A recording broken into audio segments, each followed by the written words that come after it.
Andrew Malcolm here from Mortgage HQ, and today we're going to talk about the 5 power plays, your 5 next moves in property investing for 2021 and beyond. Now, I was just reading Patrick Bet-David's book, Your 5 Next Moves.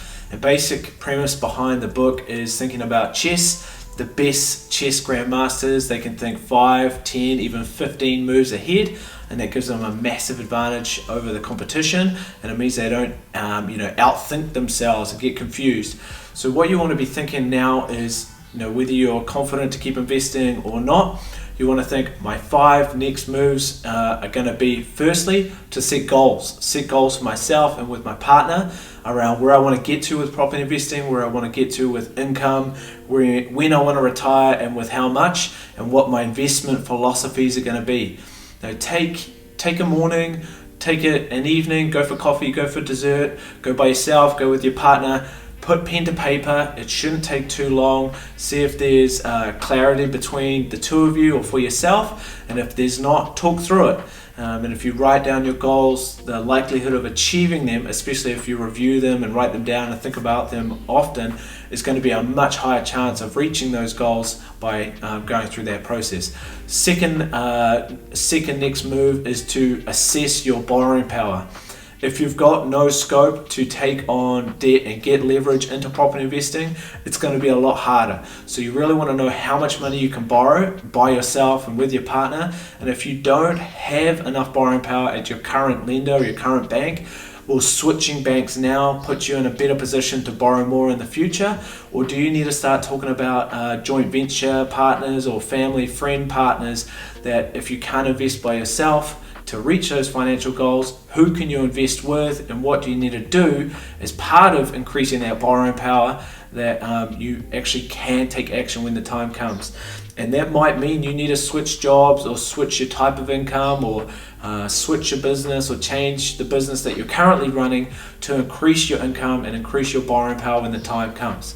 The third next move in property investing is going to be structure. For your existing lending, should you extend or renew or at least review your interest-only terms? Should you assess cross-security issues if there are any?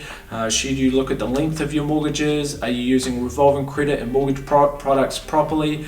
Have you got debts tidied up? Blandon talks about the 3 R's. Should you break and refix? You assess your refix options. Should you restructure or should you refinance? You really need to get mortgage advice if you're going to be thinking about property investing as part of your retirement goals. Number 4 on the power plays of your next moves is going to be market research. If you think a magically awesome deal is just going to fall into your lap, I'm sorry, it's not going to happen. You need to set up the filters on realestate.co.nz and Trade Me and sign up for agents' newsletters. You need to start reading books if you're not already. There's probably 10 really key property investing books that you should look at, especially if you're not already in that strong mindset. You want to look at Rich Dad Poor Dad, Matthew Gilligan's Property 101, Graham Fowler's 20 Rentals in a Year. There's bigger pockets you're going to want to check out. Start talking to advisors, your lawyer, accountant, mortgage advisor. Start connecting with other property investors, maybe join a property investment association. If it's not quite the right time, you don't want to deny yourself an accumulation of knowledge because you don't think you're going to buy. You want to get in a position where you've got a lot of knowledge so that when the time comes to buy, you're ready. And that takes me to number 5 on your next power play moves for property investing is to strike. Strike when you find a good deal. Don't wait for the deal and then try and do all the work. Get the work done so that when you find the right deal, you're confident that everything is set up. You've got the right knowledge that you're making the right decision. And you just got to think, okay, I only really have to make, and this is what Warren Buffett says, 10 investment decisions in my life and I'm going to get my financial freedom. So you want to put yourself in a position where at least you're reviewing 100 investment opportunities in your life and that you're taking action on 10 of them. And if you take action on 5 but you reviewed 100, odds are that those 5 are going to be really, really valuable for you. So those 5 big next moves for property investing are set goals, review your borrowing power, get your mortgage and tax and ownership structure sorted, get your market research hitting your inbox regularly, and if you need help, get help.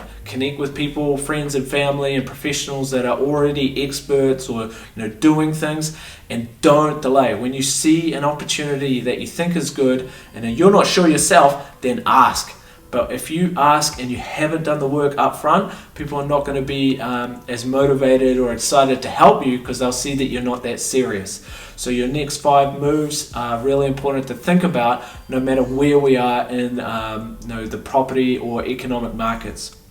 You got more questions? Put them below. Subscribe. You can always email Andrew at mhq.co.nz if you want to talk about what moves that you could be making.